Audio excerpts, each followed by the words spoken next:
Welcome back to Cherry vlogs Kannada. ನಾನು ಸರಸ್ವತಿ. ಎಲ್ಲರೂ ಹೇಗಿದ್ದೀರಾ? ಚೆನ್ನಾಗಿದ್ದೀರಾ? ನಾವು ಕೂಡ ತುಂಬ ಚೆನ್ನಾಗಿದ್ದೀವಿ ಅಂತ ಹೇಳ್ತಾ ಇವತ್ತಿನ ವೀಡಿಯೋನ ಮಾಡ್ತಾ ಇದ್ದೀನಿ. ವೀಡಿಯೋ ಸ್ಟಾರ್ಟ್ ಮಾಡೋದಕ್ಕೂ ಮುಂಚೆ ಇನ್ನೂ ಯಾರೆಲ್ಲ ನನ್ನ ಚಾನಲ್ನ ಸಬ್ಸ್ಕ್ರೈಬ್ ಮಾಡಿಲ್ಲ, ಪ್ಲೀಸ್ ಸಬ್ಸ್ಕ್ರೈಬ್ ಮಾಡಿ, ಸಪೋರ್ಟ್ ಮಾಡಿ. ಹಾಗೆ ಪಕ್ಕದಲ್ಲಿರೋ ಬೆಲ್ಲೈಕನ್ನ ಕ್ಲಿಕ್ ಮಾಡೋದ್ರಿಂದ ನಾನು ಮಾಡೋ ಹೊಸ ವಿಡಿಯೋಗಳ ನೋಟಿಫಿಕೇಷನ್ ಫಸ್ಟ್ ನಿಮಗೆ ಬರುತ್ತೆ ಅಂತ ಹೇಳ್ತಾ ವೀಡಿಯೋನ ಸ್ಕಿಪ್ ಮಾಡದೆ ಕೊನೆಯವರೆಗೂ ನೋಡಿ.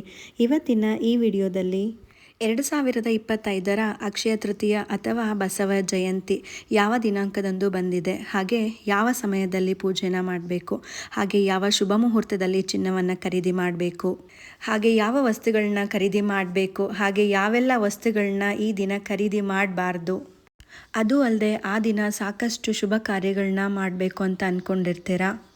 ಅಂದರೆ ಮನೆ ಗೃಹ ಪ್ರವೇಶ ಆಗಿರ್ಬೋದು, ನಾಮಕರಣ ಆಗಿರ್ಬೋದು, ಎಂಗೇಜ್ಮೆಂಟ್ ಆಗಿರ್ಬೋದು, ಅಥವಾ ಭೂಮಿ ಪೂಜೆ ಮಾಡುವಂಥದ್ದಾಗಿರ್ಬೋದು, ಅಥವಾ ಚಿನ್ನವನ್ನು ಖರೀದಿ ಮಾಡುವಂಥದ್ದಾಗಿರ್ಬೋದು, ಹಾಗೆ ಭೂಮಿನ ಖರೀದಿ ಮಾಡುವಂಥದ್ದಾಗಿರ್ಬೋದು, ಹಾಗೆ ಬೇರೆ ಮನೆಯನ್ನು ಬದಲಾಯಿಸೋದು, ಹಾಲು ಉಕ್ಕಿಸುವಂಥದ್ದು, ಗೃಹ ಪ್ರವೇಶ, ಮದುವೆ ಆಗಿರ್ಬೋದು, ಸೀಮಂತ ಆಗಿರ್ಬೋದು, ಹೀಗೆ ಸಾಕಷ್ಟು ಪ್ಲ್ಯಾನ್ನ ಮಾಡ್ಕೊಂಡಿರ್ತೀರ.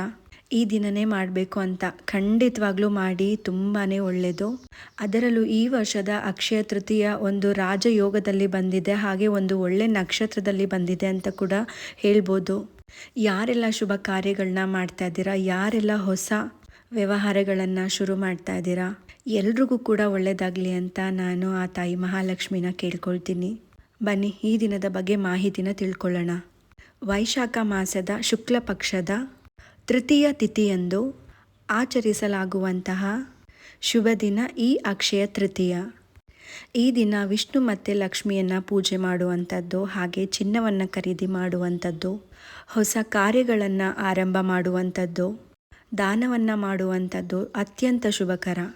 ಹಾಗೆ ಯಾರೆಲ್ಲ ಈ ಅಕ್ಷಯ ತೃತೀಯ ದಿವಸ ಭೂಮಿ ಪೂಜೆನ ಮಾಡಬೇಕು, ಮನೆಯನ್ನು ಕಟ್ಟಬೇಕು ಅಂತ ಅಂದ್ಕೊಂಡಿದ್ದೀರಾ, ಖಂಡಿತವಾಗ್ಲೂ ನೀವು ಸ್ಟಾರ್ಟ್ ಮಾಡ್ಬೋದು. ತುಂಬಾ ಅಭಿವೃದ್ಧಿ ಆಗುವಂಥದ್ದು, ತುಂಬ ಒಂದು ಯಶಸ್ಸು ಸಿಗುವಂಥದ್ದು, ರಾಜಯೋಗದಲ್ಲಿ ನಿಮಗೊಂದು ಯಶಸ್ಸು ಸಿಗುವಂಥದ್ದು, ಅಷ್ಟೈಶ್ವರ್ಯ ಸಿಗುವಂಥದ್ದು ತಾಯಿ ಮಹಾಲಕ್ಷ್ಮಿ ಕರುಣಿಸ್ತಾಳೆ ಅಂತಲೇ ಹೇಳ್ಬೋದು. ಈ ಅಕ್ಷಯ ತೃತೀಯದ ವಿಶೇಷತೆ ಏನು, ಯಾವ ದಿನ ಯಾವ ರೀತಿ ಆಚರಣೆ ಮಾಡಬೇಕು, ಪೂಜೆ ಸಮಯ ಹಾಗೂ ಚಿನ್ನವನ್ನು ಖರೀದಿ ಮಾಡೋದಕ್ಕೂ ಕೂಡ ಶುಭ ಮುಹೂರ್ತ ಯಾವುದು, ಒಂದೊಳ್ಳೆ ವಸ್ತುವನ್ನು ಖರೀದಿ ಮಾಡಬೇಕು ಅಂತ ಹೇಳಿದ್ರೆ ಯಾವ ಶುಭ ಲಗ್ನದಲ್ಲಿ ಖರೀದಿ ಮಾಡಬೇಕು ಅನ್ನೋದೆಲ್ಲವೂ ಕೂಡ ಇವಾಗ ತಿಳ್ಕೊಳ್ಳೋಣ. ವೈಶಾಖ ಮಾಸದ ಶುಕ್ಲ ಪಕ್ಷದ ತೃತೀಯ ತಿಥಿಯಂದು ಅಕ್ಷಯ ತೃತೀಯನ ಆಚರಣೆ ಮಾಡಲಾಗುತ್ತೆ. ಅಂದರೆ ವೈಶಾಖ ಮಾಸದ ಶುಕ್ಲ ಪಕ್ಷದ 3ನೇ ದಿನದಂದು ಅಕ್ಷಯ ತೃತೀಯನ ಆಚರಣೆಯನ್ನು ಮಾಡ್ತೀವಿ. ಏಪ್ರಿಲ್ 29ನೇ ತಾರೀಕು ಸಂಜೆ 5:30 ತೃತೀಯ ತಿಥಿ ಆರಂಭವಾಗುತ್ತದೆ. ಏಪ್ರಿಲ್ 30ನೇ ತಾರೀಕು ಬುಧವಾರ ಮಧ್ಯಾಹ್ನ 2:10 ಮುಕ್ತಾಯ ಆಗತ್ತೆ. ಹಾಗಾಗಿ ಬುಧವಾರ 30ನೇ ತಾರೀಕು ಅಕ್ಷಯ ತೃತೀಯ ಆಚರಣೆಯನ್ನು ಮಾಡ್ತೀವಿ. ಆ ದಿನ ವಿಶೇಷವಾಗಿ ಮನೆಯಲ್ಲಿ ಲಕ್ಷ್ಮೀನಾರಾಯಣರನ್ನು ಆರಾಧನೆ ಮಾಡಬೇಕು. ಪಂಚಾಂಗದ ಪ್ರಕಾರ ಈ ದಿನದ ಪೂಜೆಗೆ ಶುಭ ಮುಹೂರ್ತ ಬೆಳಗ್ಗೆ 6 ಗಂಟೆಯಿಂದ ಮಧ್ಯಾಹ್ನ 12:30 ಇರುತ್ತೆ. ಅಂದರೆ ಏಪ್ರಿಲ್ 30ನೇ ತಾರೀಕು ಬುಧವಾರ ಬೆಳಗ್ಗೆ 6 ಗಂಟೆಯಿಂದ ಮಧ್ಯಾಹ್ನ 12:30 ಒಳ್ಳೆ ಶುಭ ಮುಹೂರ್ತ ಇರುತ್ತೆ. ಈ ಸಮಯದಲ್ಲಿ ನೀವು ಮನೆಯಲ್ಲಿ ಪೂಜೆಯನ್ನು ಮಾಡಿ ಏನಾದರೂ ವಸ್ತುಗಳನ್ನ ಖರೀದಿ ಮಾಡೋದಿದ್ರೆ ಇವತ್ತಿನ ದಿವಸ ಮಾಡ್ಬೋದು. ಅಕ್ಷಯ ತೃತೀಯ ಅಂದರೆ ತೃತೀಯ ತಿಥಿ ಹಿಂದಿನ ದಿವಸ ಅಂದರೆ ಮಂಗಳವಾರ ಏಪ್ರಿಲ್ 29ನೇ ತಾರೀಕು ಸಂಜೆ 5:30 ಪ್ರಾರಂಭವಾಗುತ್ತೆ. ಹಾಗಾಗಿ ನೀವೇನಾದರೂ ಚಿನ್ನ, ಬೆಳ್ಳಿ, ಹಿತ್ತಾಳೆ, ತಾಮ್ರ, ಆಭರಣಗಳು ಅಥವಾ ವಸ್ತುಗಳು, ಬೆಳ್ಳಿ ದೀಪಗಳು, ಈ ರೀತಿಯಾದ ವಸ್ತುಗಳನ್ನು ಖರೀದಿ ಮಾಡಬೇಕು ಅಂತ ಇದ್ದರೆ ಮಂಗಳವಾರದ ದಿನ ನೀವು ಖರೀದಿಯನ್ನು ಮಾಡ್ಬೋದು. ಮಂಗಳವಾರ ಸಂಜೆ ಖರೀದಿ ಮಾಡಿ ಅದನ್ನು ಮನೆಗೆ ತಗೊಂಡು ಬಂದು ಅದನ್ನು ಅರಿಶಿನ ಮತ್ತು ಹಾಲಲ್ಲಿ ತೊಳೆದು ದೇವರ ಮನೆಯಲ್ಲಿಟ್ಟು ಬುಧವಾರ ಬೆಳಗ್ಗೆ 6 ಗಂಟೆಯಿಂದ 12:30 ಒಳಗಡೆ ಒಳ್ಳೆ ಶುಭ ಮುಹೂರ್ತ ಇರುತ್ತೆ, ಒಳ್ಳೆ ರಾಜಯೋಗ ಇದೆ, ಹಾಗೆ ಒಳ್ಳೆ ನಕ್ಷತ್ರ ಕೂಡ ಇರೋದ್ರಿಂದ ಈ ಸಮಯದಲ್ಲಿ ಪೂಜೆಯನ್ನು ಮಾಡಿ ಆಭರಣಗಳನ್ನೇನಾದರೂ ನೀವು ತಗೊಂಡು ಬಂದಿದ್ರೆ ಅದೇ ಶುಭ ಮುಹೂರ್ತದಲ್ಲಿ ನೀವು ಧರಿಸ್ಕೊಳ್ಬೇಕಾಗತ್ತೆ. ದೇವ್ರ ಮುಂದೆ ಇಟ್ಟು ಪೂಜೆ ಮಾಡಿ ನಾಳೆನೋ ಅಥವಾ ನಾಡಿದ್ದೋ ಹಾಕ್ಕೊಳ್ಳೋಣ ಅಂತ ಪ್ಲ್ಯಾನ್ ಮಾಡಬೇಡಿ. ಅವತ್ತಿನ ದಿವಸನೇ ಪೂಜೆ ಮಾಡಿದ ತಕ್ಷಣವೇ ನೀವು ಧರಿಸ್ಕೊಳ್ಬೇಕಾಗತ್ತೆ. ಒಡವೆನ ಧರಿಸಿದ ಮೇಲೆ ನೀವು ಯಾವ್ದಾದ್ರು ದೇವಸ್ಥಾನಗಳಿಗೆ ಹೋಗಿ ದೇವರ ದರ್ಶನಗಳನ್ನು ಕೂಡ ಮಾಡ್ಕೊಂಡು ಬರಬೇಕಾಗತ್ತೆ. ಈ ರೀತಿಯಾಗಿ ಹೊಸ ಒಡವೆಗಳಾಗಿರ್ಲಿ ಅಥವಾ ಹೊಸ ಬಟ್ಟೆ ಆಗಿರ್ಲಿ ಏನೇ ಆಗಿರ್ಲಿ ಅದನ್ನ ಹಾಕೊಂಡು ಮೊದಲು ದೇವರ ದರ್ಶನವನ್ನ ಮಾಡ್ಬೇಕಾಗತ್ತೆ. ಹಾಗೆ ದೇವರ ಹತ್ರ ಪ್ರಾರ್ಥನೆ ಕೂಡ ಮಾಡ್ಕೊಳ್ಳಿ. ನಿಮ್ಮ ದಯೆಯಿಂದ, ನಿಮ್ಮ ಆಶೀರ್ವಾದದಿಂದ ಈ ವರ್ಷ ಇದನ್ನ ತಗೊಂಡಿದ್ದೀನಿ, ನನಗೆ ತುಂಬ ಸಂತೋಷವಾಗಿದೆ ಅಂತ ದೇವರಿಗೆ ಹೇಳ್ಬಿಟ್ಟು ಬರಬೇಕು. ಆಮೇಲೆ ಬೇಕಂದ್ರೆ ನೀವು ಆ ಒಡವೆಗಳನ್ನು ಅಥವಾ ಹೊಸ ಬಟ್ಟೆಗಳನ್ನು ಯಾವುದೇ ಫಂಕ್ಷನ್ ಬೇಕಾದರೂ ನೀವು ಹಾಕೊಂಡು ಹೋಗ್ಬೋದು. ಈ ರೀತಿಯಾಗಿ ಮಾಡೋದ್ರಿಂದ ಇದೆಲ್ಲ ನಮಗೆ ಅಕ್ಷಯವಾಗತ್ತೆ ಅಂತಲೇ ಹೇಳ್ಬೋದು. ಇನ್ನು ಮನೆಗೇನಾದರೂ ಬೇರೆ ವಸ್ತುಗಳನ್ನ ಖರೀದಿ ಮಾಡೋದಿದ್ರೂ ಕೂಡ ಇವತ್ತಿನ ದಿನ ಖರೀದಿ ಮಾಡ್ಬೋದು. ನೀವೇನೇ ತಗೊಂಡಿದ್ರು ದೇವರ ಹತ್ರ ಒಂದು ಕೃತಜ್ಞತೆಯನ್ನು ಹೇಳಿ, ಇಂಥ ವರ್ಷ ನಾನು ಇದನ್ನು ತಗೊಂಡಿದ್ದೀನಿ, ನನ್ನ ಮನ್ಸಿಗೆ ತುಂಬ ಖುಷಿಯಾಗಿದೆ, ತುಂಬ ಧನ್ಯವಾದಗಳು ಅಂತ ದೇವ್ರಿಗೆ ಒಂದು ಮಾತು ಹೇಳಿ ಸಾಕು. ನಾವು ಏನೇ ಕೆಲಸ ಮಾಡಿದ್ರೂ ಕೂಡ, ಏನೇ ತಗೊಂಡ್ರು, ಚಿಕ್ಕ ವಸ್ತು ಆಗಿರಲಿ ಅಥವಾ ದೊಡ್ಡ ವಸ್ತು ಆಗಿರಲಿ, ನಾವು ಮಾಡಿರೋ ಕೆಲಸದಲ್ಲಿ, ತಗೊಂಡಿರೋ ವಸ್ತುವಲ್ಲಿ ನಮಗೆ ತೃಪ್ತಿ ಅನ್ನೋದು ಇರಬೇಕು. ನಾವು ಸರಳವಾಗಿಯೂ ನಾವು ನಮ್ಮ ಮನೆಯಲ್ಲಿ ಪೂಜೆ ಮಾಡಿರ್ತೀವಿ. ನಾವೇನಾದರೂ ಪ್ರಸಾದನ ಮಾಡಿ ಒಂದು 4 ಜನಕ್ಕೆ ಅದನ್ನು ಹಂಚಿದ್ರೆ ಒಂದು ಪುಣ್ಯದ ಕೆಲಸ ಅಂತಲೇ ಹೇಳ್ಬೋದು. ಆದ್ದರಿಂದ ನಾವು ಏನೇ ಮಾಡಿದರೂ ನಮಗೆ ಆ ಕೆಲಸದಲ್ಲಿ ಒಂದು ತೃಪ್ತಿ, ಶಾಂತಿ, ನೆಮ್ಮದಿ ಅನ್ನೋದಿರಬೇಕು. ಇದಕ್ಕಾಗಿಯೇ ದೇವರಿಗೆ ನಾವು ಧನ್ಯವಾದನ ಹೇಳಬೇಕು. ಹಾಗೆ ಇದು ಒಂದು ಪಾಸಿಟಿವ್ ಎನರ್ಜಿನ ಹೆಚ್ಚು ಮಾಡುತ್ತೆ. ಇದರಿಂದ ಮನೆಯಲ್ಲಿ ಸಂಪತ್ತು, ಸಮೃದ್ಧಿ, ನೆಮ್ಮದಿ ಅನ್ನೋದು ವೃದ್ಧಿ ಆಗ್ತಾ ಹೋಗುತ್ತೆ. ಹಾಗಾಗಿ ಹೇಳ್ತಾ ಇದ್ದೀನಿ, ಏನೇ ತಗೊಂಡ್ರು ಅದು ಚಿಕ್ಕ ವಸ್ತು ಆಗಿರಲಿ, ದೊಡ್ಡ ವಸ್ತು ಆಗಿರಲಿ, ಅದರಲ್ಲಿ ನಮಗೆ ಒಂದು ತೃಪ್ತಿ ಅನ್ನೋದಿರಬೇಕು, ಖುಷಿ ಅನ್ನೋದಿರಬೇಕು. ಹೋದ ವರ್ಷ ಏನೇನೋ ತಗೊಂಡಿದ್ದೆ ಅಥವಾ ತುಂಬ ಬೆಲೆ ಬಾಳುವಂತಹ ಒಂದು ಒಡವೆನ ತಗೊಂಡಿದ್ದೆ, ಈ ವರ್ಷ ಇಷ್ಟೇ ತಗೊಳಕ್ಕಾಗಿದ್ದು ಅಂತ ಬೇಜಾರೆಲ್ಲ ಇಟ್ಕೋಬಾರ್ದು. ಒಂದು ಸಣ್ಣ ಸೂಜಿ ಅಥವಾ ಒಂದು ಗುಂಡು ಪಿನ್ನು ಅಥವಾ ಒಂದು ಪಿನ್ ತಗೊಂಡ್ರು ಕೂಡ ಅದರಲ್ಲಿ ನಮಗೆ ತೃಪ್ತಿ ಇರಬೇಕು. ಹಾಗೆ ಅದನ್ನೇ ನಾವು ಖುಷಿ ಪಡಬೇಕು.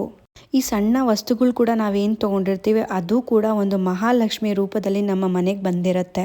ಇಷ್ಟೇ ತೊಗೊಳಕ್ಕಾಗಿದ್ದು ಅಂತ ಬೇಜಾರು ಮಾಡ್ಕೊಳ್ಳೋದು ಬಿಟ್ಟು ಇದನ್ನು ತೊಗೊಂಡಿದ್ದೀವಿ ಅನ್ನೋ ಖುಷಿ ನಮಗಿರಬೇಕು. ಹಾಗಾಗಿ ಹೇಳ್ತಾ ಇದ್ದೀನಿ, ನೀವೇನೇ ತೊಗೊಂಡ್ರು ಈ ದಿವಸ ಖುಷಿ ಅನ್ನೋದಿರಲಿ. ಹಾಗೆಯೇ ಇವತ್ತಿನ ದಿವಸ ಚಿನ್ನವನ್ನೇ ತಗೋಬೇಕು ಅಂತಲೂ ಕೂಡ ಏನೂ ಇಲ್ಲ. ಹಾಗೆ ಒಡವೆನೇ ತಗೋಬೇಕು ಅಂತ ದಯವಿಟ್ಟು ಸಾಲ ಮಾತ್ರ ಮಾಡೋಕ್ಕೆ ಹೋಗಬೇಡಿ. ಇವತ್ತಿನ ದಿವಸ ಆ ದಿನ ನೀವು ಏನೇ ಮಾಡಿದ್ರು, ಸಾಲ ಮಾಡಿದ್ರು, ದಾನ ಮಾಡಿದ್ರು, ಒಳ್ಳೇದು ಮಾಡಿದ್ರು ಅದೆಲ್ಲ ಕೂಡ ಅಕ್ಷಯವಾಗತ್ತೆ ಅಂತ ಹೇಳ್ತಾರೆ. ಸಾಲ ಮಾಡಿದ್ರೆ ಸಾಲ ಕೂಡ ಅಕ್ಷಯ ಆಗ್ತಾ ಇರತ್ತೆ, ದಾನ ಮಾಡಿದ್ರು ಕೂಡ ಅದು ಅಕ್ಷಯ ಆಗ್ತಾ ಇರತ್ತೆ. ಅದಕ್ಕಾಗಿಯೇ ನಾವು ಏನೇ ಮಾಡಿದ್ರು ಅವತ್ತಿನ ದಿವಸ ಸ್ವಲ್ಪ ಯೋಚನೆ ಮಾಡಿ ಮಾಡಬೇಕಾಗತ್ತೆ. ಯಾಕಂತ ಹೇಳಿದ್ರೆ ನಾವು ಅವತ್ತಿನ ದಿವಸ ಒಳ್ಳೇದು ಮಾಡಿದ್ರೆ ನಮಗೆ ಒಳ್ಳೆಯದೇ ಆಗುತ್ತೆ, ಅಥವಾ ಕೆಟ್ಟದನ್ನು ಮಾಡಿದ್ರೆ ಕೆಟ್ಟದ್ದೇ ಆಗತ್ತೆ. ನಾವು ಏನೇ ಮಾಡ್ತಿದ್ರು ಒಂದು ನಂಬಿಕೆನಲ್ಲಿ ಮಾಡಬೇಕು, ಒಂದು ಶ್ರದ್ಧಾ ಭಕ್ತಿನಲ್ಲಿ ಮಾಡಬೇಕು. ಹಾಗೆ ಸಾಲ ಮಾಡಿ ಮಾತ್ರ ಯಾವುದೇ ವಜ್ರ, ವೈಡೂರ್ಯ, ಚಿನ್ನಾಭರಣಗಳನ್ನ ಕೂಡ ನೀವು ಅವತ್ತಿನ ದಿವಸ ಖರೀದಿ ಮಾಡಬೇಡಿ. ಚಿನ್ನ ತಗೊಳ್ಳೋದು ಒಂದು ಮುಖ್ಯ ಇದ್ದರೂ ಕೂಡ ಸಾಲ ಮಾಡಿ ತಗೊಳ್ಳೋದ್ರಿಂದ ಸಾಲ ಕೂಡ ಅಕ್ಷಯ ಆಗ್ತಾ ಇರತ್ತೆ. ಹಾಗೆ ಇವತ್ತಿನ ದಿವಸ ಒಳ್ಳೇದು ಮಾತಾಡಿದ್ರೆ ಒಳ್ಳೆಯದೇ ಆಗುತ್ತೆ, ಕೆಟ್ಟದ್ದು ಮಾತಾಡಿದ್ರೆ ಕೆಟ್ಟದ್ದೇ ಆಗುತ್ತೆ. ಹಾಗೆ ಸಾಲ ಮಾಡಿದ್ರೆ ಸಾಲ ಕೂಡ ಜಾಸ್ತಿ ಆಗುತ್ತೆ. ಅದೆಲ್ಲದಕ್ಕಿಂತ ಹೆಚ್ಚಾಗಿ ಇವತ್ತಿನ ದಿವಸ ದಾನ ಮಾಡಿದ್ರೆ ಪುಣ್ಯ ಕೂಡ ಹೆಚ್ಚಾಗತ್ತೆ. ಏನೇ ಮಾಡೋದಕ್ಕೂ ಮುಂಚೆ ಒಂದ್ಸಲ ಯೋಚನೆ ಮಾಡಿ ಅಷ್ಟೇ. ನಿಮ್ಮ ಕೈಲಿ ಏನು ದುಡ್ಡಿದೆ, ಎಷ್ಟಿದೆ ಅಷ್ಟರಲ್ಲೇ ತಗೊಳ್ಳಿ. ಒಂದು ಸಣ್ಣ ಬೆಳ್ಳಿ ಕಾಯಿನ್ ತಂದರೂ ಕೂಡ ಅದು ನಿಮಗೆ ಹೆಚ್ಚಿನ ಫಲನೇ ಕೊಡುತ್ತೆ, ಹಾಗೆ ಅಕ್ಷಯ ಕೂಡ ಆಗುತ್ತೆ. ಹಾಗೆ ನಿಮ್ಮ ಸ್ವಂತ ದುಡಿಮೆಯಿಂದ, ಹಾಗೆ ನಿಮ್ಮ ಹತ್ರ ಇರೋ ಹಣದಿಂದ ತಗೊಂಡು ಬಂದರೂ ಕೂಡ ಅಕ್ಷಯವಾಗುತ್ತೆ. ಇನ್ನು ಕೆಲವರು ಮನಿ ಸೇವಿಂಗ್ಸ್ ಕೂಡ ಮಾಡಿರ್ತಾರೆ, ಆ ದುಡ್ಡಿನಿಂದ ಕೂಡ ತೊಗೊಂಡು ಬಂದರೆ ಅಕ್ಷಯವಾಗತ್ತೆ. ಸಾಲ ಮಾತ್ರ ಯಾವುದೇ ಕಾರಣಕ್ಕೂ ಮಾಡೋಕ್ಕೆ ಹೋಗಬೇಡಿ. ಈಗ ಆಲ್ರೆಡಿ ವರಮಹಾಲಕ್ಷ್ಮಿ ಹಬ್ಬ ಬರುತ್ತೆ ಅಂತ ಹೇಳಿ ಸಾಕಷ್ಟು ಜನ ಸೇವಿಂಗ್ಸ್ ಮಾಡಿರ್ತೀರ. ಆವಾಗ ತೊಗೊಳ್ಳೋ ಬದಲು ಇವತ್ತಿನ ದಿವಸನೇ ತೊಗೊಂಡ್ರೆ ಕೂಡ ತುಂಬಾ ಒಳ್ಳೆಯದು. ಅದಕ್ಕಾಗಿ ಇವತ್ತಿನ ದಿವಸ ಆದಷ್ಟು ಒಳ್ಳೆ ಕೆಲಸಗಳನ್ನು ಮಾಡಿ ವರ್ಷವಿಡೀ ನಿಮಗೆ ಎಲ್ಲ ಒಳ್ಳೆಯದೇ ಆಗತ್ತೆ. ಹಾಗೆ ಇವತ್ತಿನ ದಿವಸ ಚಿನ್ನನೇ ತೊಗೋಬೇಕು, ಬೆಳ್ಳಿನೇ ತೊಗೋಬೇಕು ಅಂತ ಕೂಡ ಏನೂ ಇಲ್ಲ. ನೀವು ಅಟ್ಲೀಸ್ಟ್ ಮನೆಗೆ ದಿನಸಿ ಪದಾರ್ಥ ಏನಿರುತ್ತೆ ದಿನಸಿ ಪದಾರ್ಥ ತೊಗೊಂಡು ಬರ್ಬೋದು.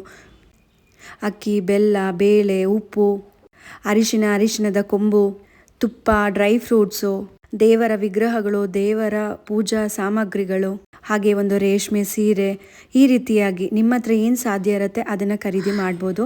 ಹಾಗೆ ಯಾವೆಲ್ಲ ವಸ್ತುಗಳನ್ನ ಖರೀದಿ ಮಾಡಬಾರ್ದು ಅಂತ ಹೇಳಿದ್ರೆ ಛತ್ರಿ, ಗಡಿಯಾರ, ಕಬ್ಬಿಣ, ಪ್ಲಾಸ್ಟಿಕ್ಕು, ಸ್ಟೀಲು ಅಥವಾ ಪಾದರಕ್ಷೆ, ಈ ರೀತಿಯಾದ ವಸ್ತುಗಳನ್ನ ಖರೀದಿ ಮಾಡಲೇಬೇಡಿ. ನೋಡಿದ್ರಲ್ಲ ಸ್ನೇಹಿತರೆ, ಅಕ್ಷಯ ತೃತೀಯ ಯಾವತ್ತು, ಯಾವ ಸಮಯದಲ್ಲಿ ಪೂಜೆ ಮಾಡಬೇಕು, ಯಾವ ಸಮಯದಲ್ಲಿ ಚಿನ್ನವನ್ನು ಖರೀದಿ ಮಾಡಬೇಕು, ಹಾಗೆ ಯಾವೆಲ್ಲ ವಸ್ತುಗಳನ್ನ ಖರೀದಿ ಮಾಡಬೇಕು, ಯಾವೆಲ್ಲ ವಸ್ತುಗಳನ್ನ ಖರೀದಿ ಮಾಡಬಾರ್ದು ಅನ್ನೋದೆಲ್ಲನೂ ಕೂಡ ಇವತ್ತಿನ ವಿಡಿಯೋದಲ್ಲಿ ತಿಳಿಸ್ಕೊಟ್ಟಿದ್ದೀನಿ. ಹಾಗೆ ಮತ್ತಷ್ಟು ಅಕ್ಷಯ ತೃತೀಯದ ಬಗ್ಗೆ ಮುಂದಿನ ವಿಡಿಯೋಗಳಲ್ಲಿ ತಿಳಿಸ್ಕೊಡ್ತೀನಿ. ಅಲ್ಲಿವರೆಗೂ ನಮಸ್ಕಾರ.